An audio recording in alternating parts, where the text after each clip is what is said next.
The Little Book That Beats the Market by Joel Greenblatt. Welcome to yourbooksummary.com.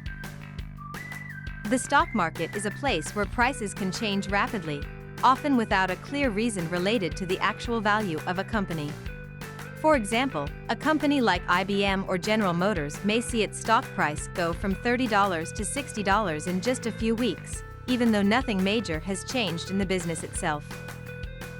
This shows that stock prices are influenced by many factors beyond just the value of the company. Stock market experts have tried to explain why prices can swing so drastically, but it can be hard to make sense of it all. In the end, it's best to just accept that prices can go up and down for reasons that might not seem logical. One famous investor, Benjamin Graham, compared the stock market to a moody person called Mr. Market who offers to buy and sell shares at different prices each day.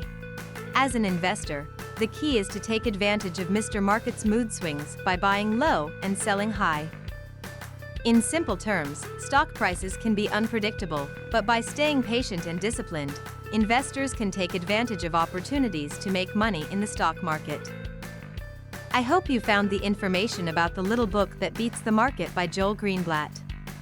If you're interested in learning more about the book, stay tuned for the next part of this series where we'll dive into the next section. Thanks again for watching, and I will see you in the next video.